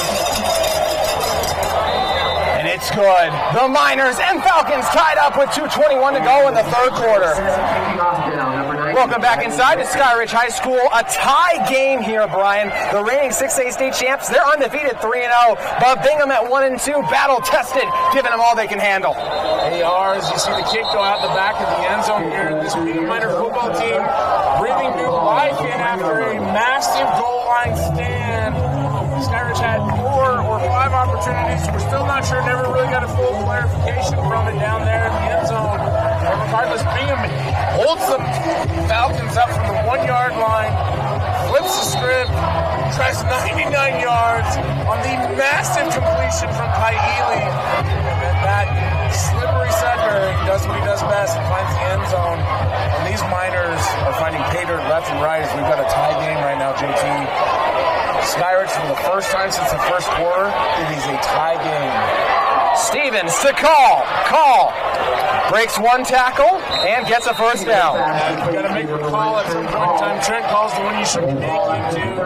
Number 1 has been as sure-handed and reliable as anybody on the field tonight. You have to think that Jackson Stevens and the Skyridge offense are going to feel some urgency here to try and get that lead back. They've been fantastic all game long. I believe that was the very first drive they've had that did not end in a touchdown once they crossed the 50-yard line. They had to punt one other time in the first half, to your point, but outside of that, it's been pretty perfect and dragged down as the Miners with a perfect stand right there. Yeah, great job by the junior, number 95, Van Pott. In there and make the tackle. He drags that Skyridge offensive running back down. Seeing if Sheffield's made it back in the game. It does look like see him out there right now. That's something to monitor because Sheffield's been outstanding all game long. 1:23 to go in the third. From the 33, 2nd and 10. Falcons with 2 wide on each side. Stevens all day to throw. Wants Call deep. Call trying to track it. A lot of holding up top. And we're not going to see any flags. Wow, Brian. I don't know. There was a lot of contact there, and Skyridge wanting the penalty flag. I think the question at hand is, was that ball catchable? You never really want to count out somebody like Trent Call in those situations. As the boomers are out, you see multiple fans here throwing their imaginary flags. I don't think that's going to sway the stripes out on the field. We're going to see, I believe, a timeout here. I can't see if that was Skyridge called a timeout or Bingham, but what a play in terms of just an emotionally charged moment. And you always want to see which team responds in those instances, right? Is it going to be Bingham? Is it going to be Skyridge? Right now we're seeing Skyridge with their backs up against the ball a little bit. Such a talented team. How do they handle these pretty moments? 28 all, 3rd and 10. The Falcons drove it all the way down the field just to get stood up on the one, and then the Miners with the 99-yard touchdown drive. Stevens and Skyridge looking for a response. Big 3rd down conversion here. Stevens got time, and it's nearly intercepted. Just throws it out of the outstretched hands of McClellan. As good as this Skyridge offense looked in the first half, they look a little discombobulated since that goal line stand, and Bingham is playing with all the momentum, JT. That is another big stop. Skyridge going to have to punt now, and boy, I tell you what, we are looking for a fantastic finish in this one. High flying punt that bounces backwards in the wrong direction for the Falcons, and the Miners going to take over at around the 43, and with 47 seconds left in the 3rd, Bingham, who hasn't led yet this game, with a great opportunity right here to take an advantage heading into the 4th, or even if it takes them a little bit into the 4th, Brian. Yeah, we got 47 seconds left here in the 3rd quarter. Just to recap the action, we saw Bingham get the ball out of half, drive down the length of the field, saw some really nice plays from Verona Kaili, the sophomore quarterback, who was stepping in the role after Salazar was injured last week, and we've seen a little bit of it back and forth in a QB situation. Kaili is really starting to mature. Brought the Miners within 1 score. Skyridge gets the ball back, marches down the field. A huge stop by the Miners on the 1-yard line, and then the 99-yard drive, complete with the, what was it, a 96-yard completion from Kaili. Now we'll see what this Bingham Miner offense can do from the 44. We'll look through the air again. Mariner breaks in. Troy Lolo bearing down as well. Flushed out of the pocket and deciding to throw the ball. And it's going to be a flag on the Falcons, I think. They blasted Sudbury. But, I think this could be on the Falcons for the hit, Brian. That's a Skyridge. That is a tremendous mistake on the part of the Falcons. This crowd is not going to be happy with the JT, because that's going to take away what would have been almost a 10, 11-yard loss here. Move the ball up. Again, Kaili trying to make something happen. That way behind, they're out of the pocket. Better off to just throw the ball away there. Instead, Sudbury catches the ball, but they get the penalty. And a disaster for the Miners. It looked like it was just going to be a throwaway. Then Kaili decided, I got a guy open in Sudbury. I'm going to give it to him. He gets absolutely leveled, and it was going to be a 20-yard loss just to turn around and have it be a huge gain for Bingham. What a turn of events. Touchdown. I didn't see exactly what the signal was. I'm assuming it was something to do with targeting. It was a big hit there on the far side of the field. Now Bingham threatening inside the 50-yard line. The targeting was the official call there. Kaili. Oh, it's nearly intercepted. It drops right out of the hands of Baker for the Falcons. Skyridge fans got to complain about that one. It was thrown right to Baker as Kaili just missed his target on that one. And this may be one of those moments where we look back at this one for Skyridge and think, what could have been? Yes, it is. Never throw a gift back to the game. 2 gifts from the Falcons on consecutive plays. after the targeting as well. So crazy turn of events. 2nd and 10, 7 seconds to go in an extremely eventful third quarter. We apologize for the technical difficulties as well. Miners with their final play of the quarter. Kaili rolling out, pressure in his face, and he's sacked! Malafu gets home to end the third quarter!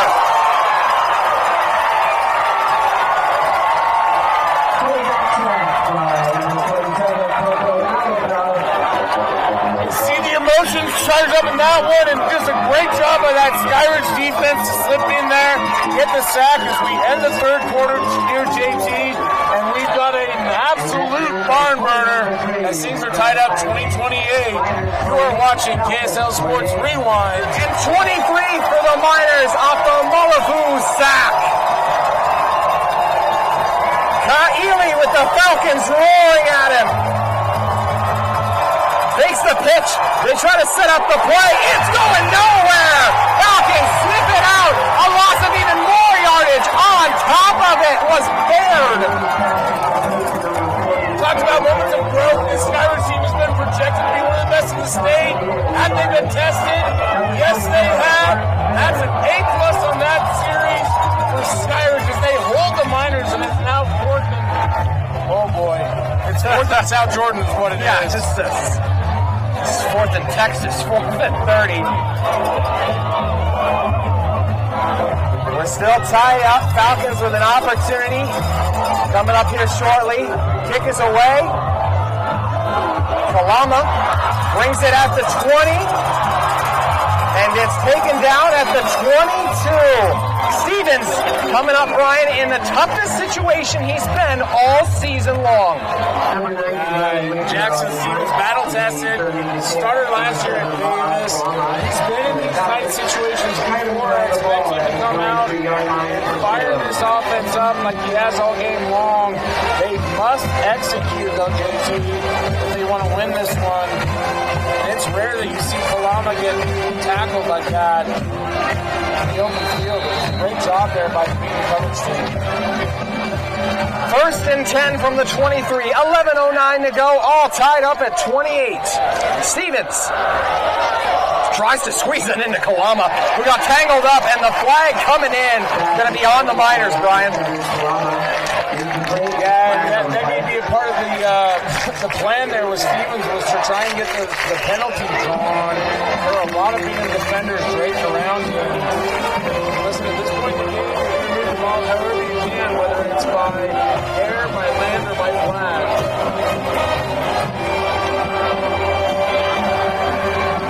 Finally, a positive penalty for Skyridge. Haven't had many of this game go their way. It's been a little bit of a bumpy road here in the second half, giving up a 14-point lead. Great comeback by the Bingham Miners here. Starting to see Skyridge's offense settle back, grabbing that momentum with a huge defensive stand on the previous possession. Stevens looks downfield, wants Call. He's got him! Call! Going to be in on the end zone! His second of the game! It breaks the tie and gives Skyridge the lead once again! Maybe don't lose that number as you want to make the call to Trent every time! What a bomb from Jackson Stevens! Trent Ball with a house call! It's a party in the end zone for the Skyridge Falcons, and these fans are going crazy! Back and forth and back and forth. What an incredible high school game. The house call part 2 for the Falcons. 34-28 PAT pending. And it's good. Skyridge retakes the touchdown lead on KSL Sports Rewind.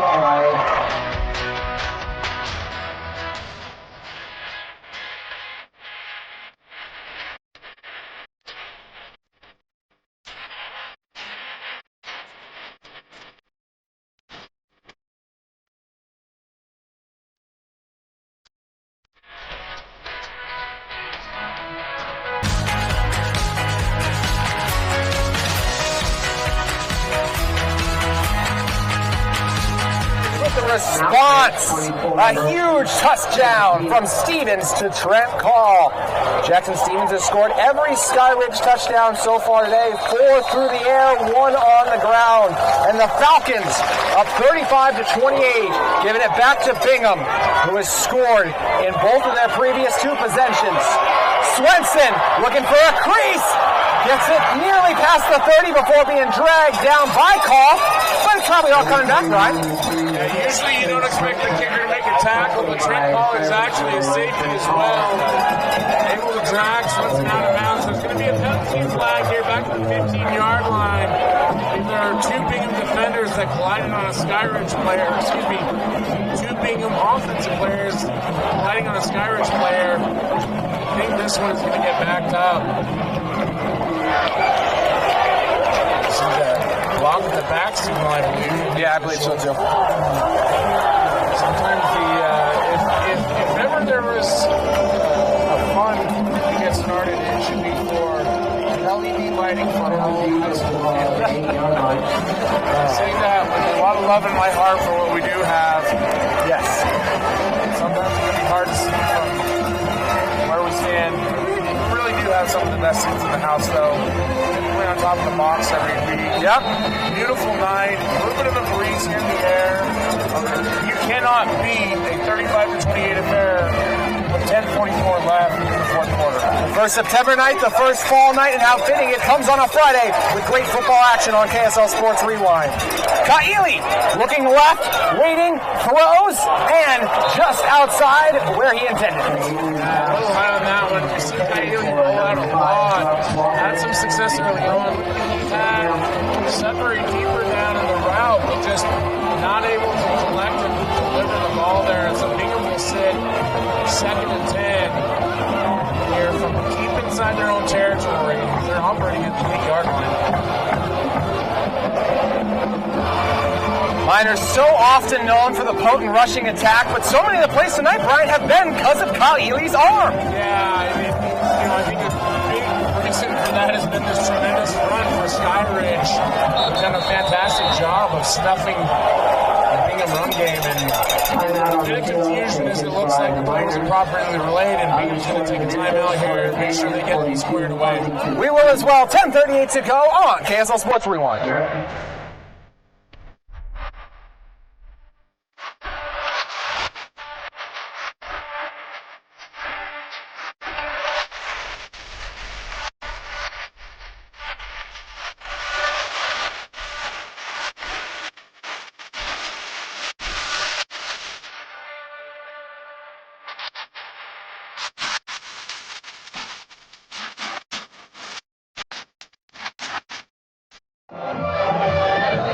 Second and 10 from the 8.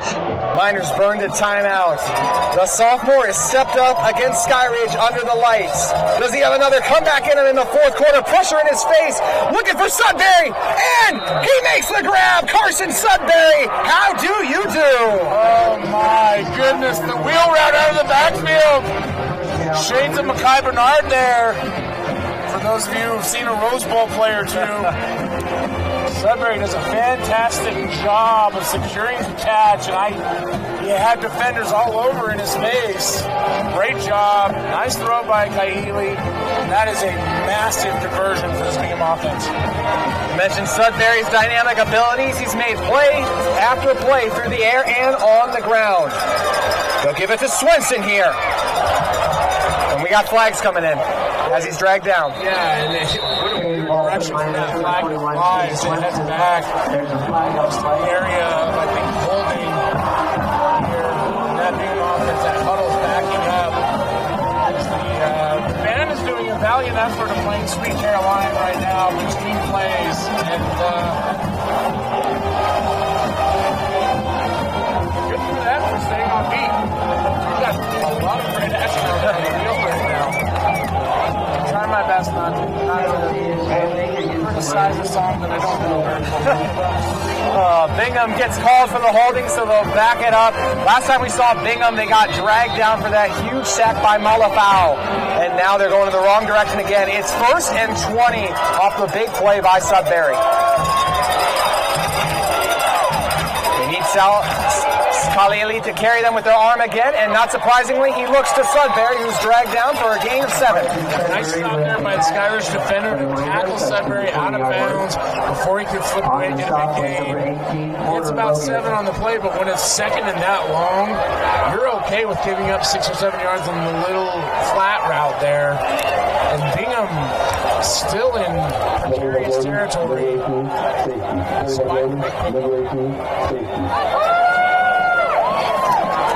Bingham's come up so big tonight. 2 long touchdowns to begin the second half. Mentioned the sack the last drive ago, and now after the huge response from Stevens in the Falcons offense, the Miners looking for their own.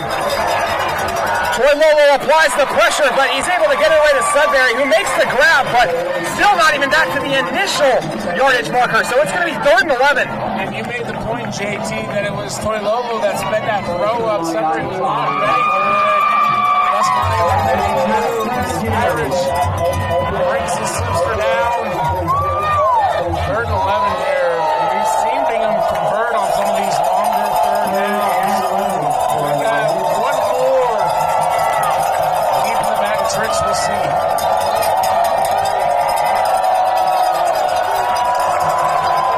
3rd and 11 from the 27, 8:30 to go. They go quickly. Kaili looking, waiting, lofting, broken up, but we got more flags. Yeah, we've got flags in the backfield and flags in the defensive backfield. Like that coverage was a little too close for comfort. We'll see if these penalties offset. Other penalty flag there at the 20-yard line. More in the range of the Bingham backfield.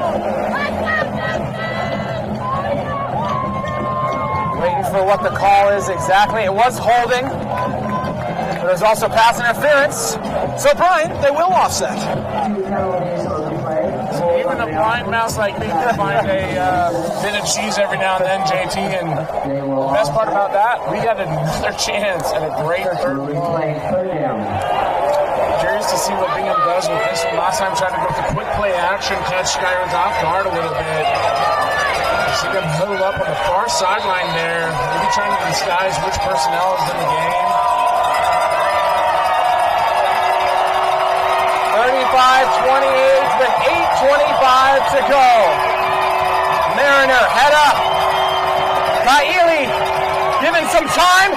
Pocket breaks down. He just lost it in the air, and the Falcons able to come up with the huge 3rd down stop. I'll tell you what, that was a great job by Kaili of just getting out of trouble and not causing more disasters. I believe it was Ian Mariner who just blew up the play from the start. You can see why we think so highly of him, and I'm truly surprised that there are not more schools at the next level who don't agree with us. Well, Mariner doesn't necessarily have the elite measurements. You can see what he brings to the field every single play. He does a great job of disrupting things out there. Hey, they came around on Micah Beckstead last year. They'll probably come around on Ian Mariner before the year is done. Kalala gets it at the 40. Makes a couple defenders miss and is taken down, but inside the 45. But we got more flags, but the big play by Kalama. Just doing what he does out there. Dip, dive, dive. The big gain. I apologize to all the dodgeball fans out for butchering that quote, but sometimes when you're watching Lyle Kalama, he just does something to you and everything goes out. I know my job is to talk on these broadcasts, but sometimes he can take my breath away. I also want to shout out Steveni Tokilau out there for Skyridge as well. He's done a phenomenal job all night long. Number 60, number 90. They've been absolute terrors on that defensive front. Unfortunately, that return going to get backed up. I also want to remind you guys that Skyridge Football on the Rewind Sports Network on KSLSports.com is presented by Heidman and Associates. Heidman and Associates is a flat law firm that is completely focused on you. Get a free consultation by calling 801-472-7742. 35-28 with 8:03 to go. Stevens has a first down, making the grab is Burke. Pass to number 14, Jack Burke. Apologize for cutting you over that, JT. It looked like the ball had come loose maybe at some point in time, but I believe they ruled it was down, and Skyridge will go with a hurry up here.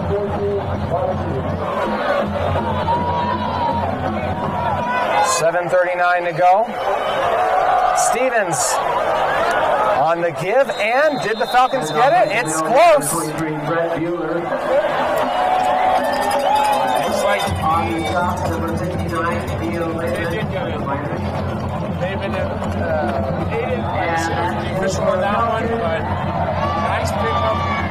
Second and short there for Skyridge. And they'll continue with the tempo offense, trying to get another touchdown on the board here. Already up 35-28. JT, with 7 minutes left in that fourth quarter, you have to wonder if a 14-point lead doesn't make this super difficult for the Miners. Kalama gets buried by the warm defense of the Miners. And speaking of something warm, Igloo Outfitters, the coziest wearable sleeping bag, has you covered during those chilly days and nights. Worry no more about weather and watch your favorite team in comfort with Igloo Outfitters. Go to igloooutfitters.com and enter rewind for $20 off. Never miss the moments. What, JT, you can do school outfitted Igloo, I don't know if you call them sleeping bags. That's their destiny to getting us some rebounds. Stevens waits, gives to Kalama, who fights for the yards, but is going to be short of the first down, so another third and short on deck. Yeah, a little shovel option there. And Stevens finds Kalama, but Kalama does not find a lot of space after that. It'll be just short of the sticks. A big third down here. Skyridge offense. Stevens gives it. Big hole for the Falcons, making waves and giving Skyridge the momentum. Once again is Brett Bueller. Just a phenomenal execution by the Skyridge offense. A simple zone read. Catch Bingham in a choose your player situation, and Skyridge gets the first down. That's going to be a false start as the receiver on that far side. It's a little bit early there. It'll be a foul on the Falcons, and you know what else is foul? Not getting advanced window products. So you can get your new windows now before the weather starts to cool down and the snow flies. Call now to schedule an in-home, no-press audit of your current windows. Experienced window specialists will be able to explain the issue with your current windows and why you are feeling a draft. As we have Miners jumping, and we'll continue to tell you about our friends at Advanced Window Products. So a local window and door manufacturing company that sells directly to the public, that's what you get when you're talking about Advanced Window Products. Advanced Window Products, buy local, support local, the economy. Financially available, 16 months, 0% interest, limited time only. You'll love what you see. 5:30 to go. Stevens with time, waiting, looking deep, and no flags.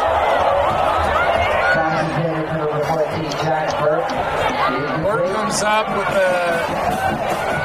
we'll call it a Hireman and Associates level case. There's a petition there at the judgment court, aka the officials, and unfortunately no win on the appeal for that. You can see that Jackson Stevens was looking for an advanced window on that one. Unable to complete that one. Second and long here. Stevens, Falcons set up the screen. They get it to McClellan, and McClellan dragged down about 6 yards short of the first down marker. Yeah, nice gain there on the screen pass. I think they were looking for a little bit more. But a lot of Bingham defenders all over the place. Skyridge trying to keep this tempo going and tire out that Bingham defense. See the hard count with the clap there, and Bingham doing a good job of hitting their water.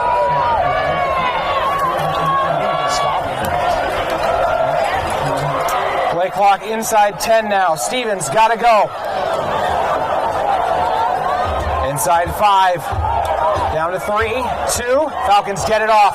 Pressure breaks in. Stevens too high on the throw with pressure in his face, but we got another flag. Yeah, and I think this one's going to be illegal. Receiver downfield is pressure from Bingham kind of threw it. It looked like it threw Stevens off schedule or off plan on that one. We'll have to wait for the official signal here.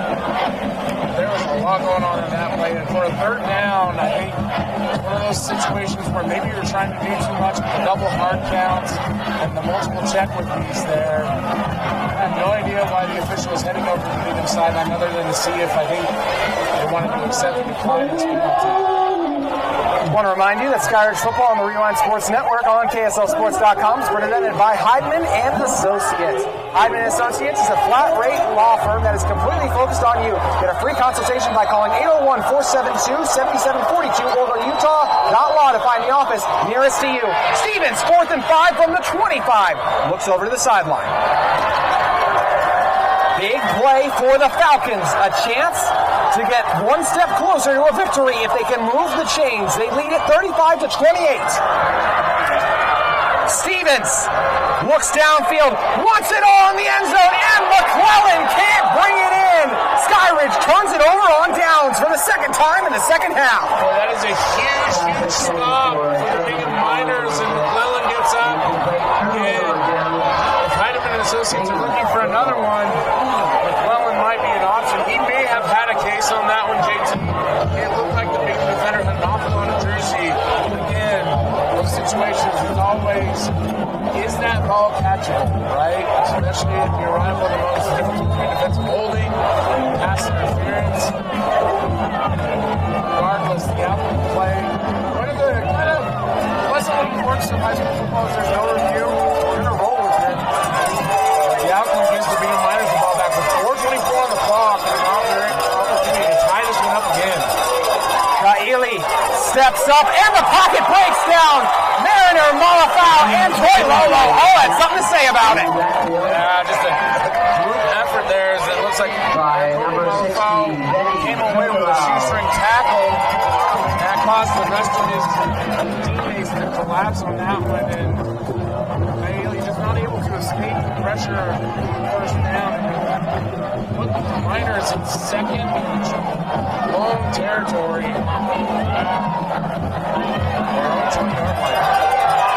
3:45 to go. 35-28. Second and 15 from the 20. Kaili pitches it. Sudbury looking for life. Won't be able to find it any room. Falcons flying all over the field, fast and furious style. That might be one of the hardest turns 4 yards that Carson Sudbury has ever had. It looks like there's a player still down on that far side. And it is Sudbury. Yeah.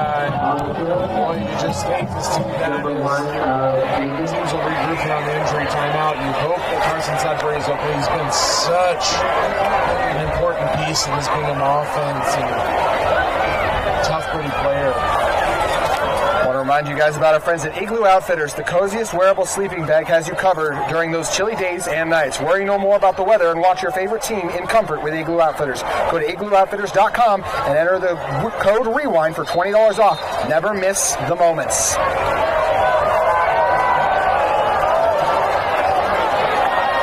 Waiting on the Miners offense.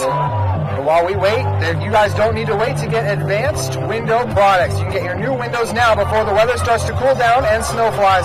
You can call now to schedule an in-home, no-pressure audit of your current windows. 3rd and 13. Kaili looking, backpedaling. Blasted by the Falcons. Huge stop. Skyridge continues to make plays when it matters most. Well, I had to give him his due earlier, but Siveni, big number 60, the disruptor in there. Great job burying the Miners back deep again. You see, this Falcons defense is flying high. They are impossible to bring down, JT. What's not impossible, though, is getting great advanced window products. Save on your energy bill with custom windows. Rebate available through Dominion Energy.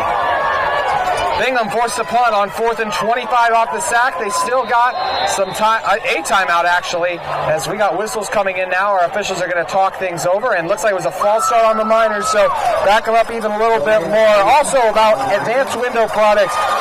You can have a transferable warranty to the next homeowner, a local window and door manufacturing company that sells directly to the public. 37 years of service serving Utah since 1986.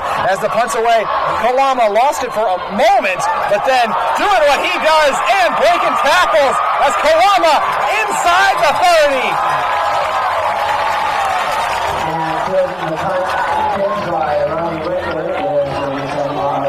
Bingham right now just swirling in a mess of their own mistakes. Kalama mishandles the punt. Coverage team not able to bring him down. He puts the Falcons in great position to score. This Bingham minor defense has had to dig deep already multiple times in the second half, JT. With 2 minutes and 11 seconds left, they have one more stand in them. Try and get him road victory. One timeout left, 2:11 to go in our 7-point game. Another tough carry up the gut that time for the Falcons, made by Brett Burler. See this Skyridge Falcons offensive line. This is where they can really go to work. Bingham's going to take the timeout here to try and stop the clock, but 3 to 4 yard gain on first down, and you have to think that Skyridge is just going to keep it on the ground as much as possible right now. Try and get that conversion. Advanced Window Products is also here to offer you guys economy slowing, staying put, invest in the number one asset, your home, improve your aesthetics, upgrade with Utah's number one window replacement company. Advanced Window Products. Buy local, support the local economy.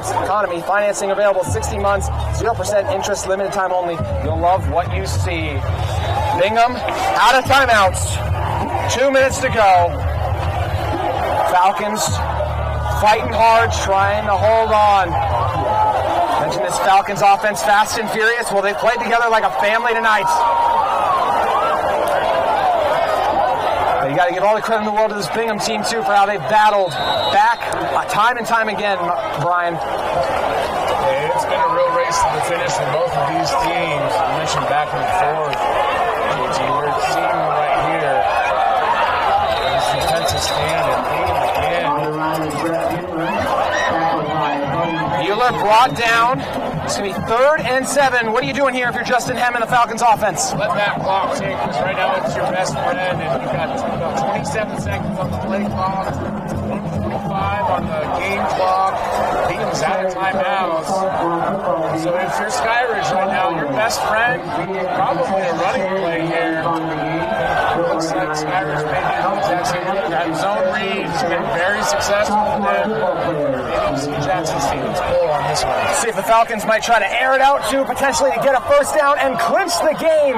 No, they'll go back to the ground and be stopped short of a first down. Miners fly in to make the stop. A little bit extracurricular on the far end of the field. We love seeing these players battle and fight it out. Here on the near side is Reeves again out of timeouts. 4th down. That clock is going to take under a minute here. Looks like we'll probably get down to 35 seconds, maybe a little more. Skyridge keeping the offense on the field. We'll see if they're just trying to get him to jump. Haven't attempted a field goal tonight. And the Miners nearly did jump. And looks like Coach Hem is very content just to take the timeout. Unique situation there as the Miners potentially jumping right, but also potentially trying to draw Skyridge into a full start. Bit of a stalemate there. Skyridge wisely takes timeout now with 35 seconds left. Probably kick the field goal. Bit of a wind just picked up now, JT, and it is swirling from east to west. From the far sideline to the near sideline, watching at home with us.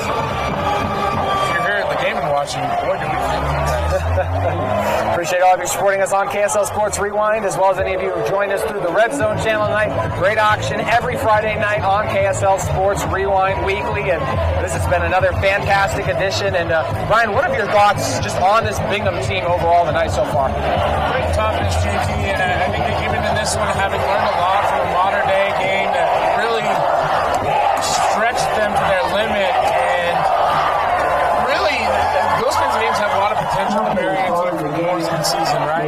either hang your heads or respond and fight back. And I don't know that anybody picked Bingham to win this game outright. They've been in fights from the very first snap. Took some hits, kept on marching forward, and I think Bingham is really starting to reestablish themselves as one of the better programs in the state. You're seeing their culture really take root. A 39-yard field goal to seal it. A Falcons win with 35 seconds left. Blake Hester. It's up. And no good! Bingham with an opportunity with 29 seconds left. 29 seconds remain in the fourth quarter. You mentioned the wind, JT, and I wonder if it caught a little bit. There was a gust right as Hester tried to kick that one through. 29 seconds. Bingham's had a lot of aces up their sleeves all night long. Do they have one left? Try and tie this one up. Skyridge defense is anxious to get on the field. Get this one done. They're very confident. We've seen Bingham make up big yardage and opportunities, and they got a long way to go, and they got to get in the end zone. Ely trying to be the hero, starts in the gun. The sophomore looking to take down the reigning 6A state champions for the first time in 23, and he survives the stack, looking downfield, waiting, throws it, and just stepping out of bounds. But costly 15 seconds. Oh no, was Ely past the line, Brian? That looks like where the penalty flag has been thrown in the direction of JT. And Ely just trying to make something happen, and I think this one is going to end up going in favor of the Falcons. 19 seconds left, barring a, I'll go ahead and say major miracle. I think this might be the end of it. It was the illegal forward pass that time. Settlers grab erased. It'll be second and forever, basically, because you need to get in the end zone. Maybe 2 to 3 plays somehow left, and a long way to go. 85 yards. Ely launches one deep, looking, waiting. Was it intercepted? Falcons get the takeaway and seal a Week 4 victory. A clutch interception by Tavian Edwards. Fly, Falcons, fly! They started it with defense and finished it with defense. Put in the dime package, and Bingham still couldn't keep the pass rush off of Coyote there as he throws one up. Last chance, and it falls into the willing arms of the Falcons defender. And Jackson is cool to march out. The best formation in football, JT, the victory formation. One knee all that separates the Falcons from a 4-0 start to the season, and Bingham will fall to 1-3, and it's about the best 1-3 team I've seen in a long time, Brian. I know the adage is that you are what your record says you are, but this Bingham team is way, way tougher than that 1-3 record they have made. Another group that is growing exponentially from game to game. They just went toe-to-toe with one of the best programs in the state. And JT, this is one of those nights where I just count my lucky stars and have to express my gratitude that we get to come out and watch these games, because that was one of the best pound-for-pound matchups that I've seen in a long time. Hats off to both programs, the Bingham, the Skyridge, and there's no better feeling than walking off the field with a win, especially to your home crowd. There really is no better feeling. And 2 things before we go. First, Brian, just the performance by Ely to come in to the reigning 6A state champions house and put up 28 points for his offense, leading him on timely drive after timely drive. Your thoughts on what we saw from him? A lot of growth from a sophomore who really has been put into a tough situation, right? It all rests on his shoulders. He's got a lot of support there on that Bingham offense, going up against this tough Skyridge front. And we saw some moments of greatness there from him, especially in the second half. They were able close that lead, and a lot to go home, hang your hat on if you're Bingham. I know people don't like moral victories, but we love to stack wins, JT. The wins don't always come on the scoreboard. Sometimes it comes on individual plays. For Kylie, he's got a lot of wins that he can stack, and this entire Bingham football team as well. And Brian, your final thoughts on Skyridge 4-0 and survives their toughest test of the season yet. Well, I think survives is an interesting word, right? Because I think it indicates that maybe they weren't quite ready for what Bingham was bringing to the table, right? This is a very talented Skyridge football team, and they were tested. And I think when you have so much talent, you're always curious to see how a team will respond. Defending state championship, and really it was all in the response, right? We saw them have opportunities, drop the interception, right? The penalty, and what did they do? They went out and got 2 TFLs, I believe one was sacked, and stuffed Bingham on that very drive. The mentality to keep attacking and the finish just really impressive from the Skyridge football team. And I think a lot of it is in due credit to Coach Ham and the program that they built here, and the Skyridge football players who have bought in. So your final here officially. The Skyridge Falcons get a 35-28 victory over the Bingham Miners. For all the hardworking men and women at KSL Sports Rewind, JT Wistersill, Brian Brown, Gavin, and our cameraman Doug signing off. Have a great Friday night.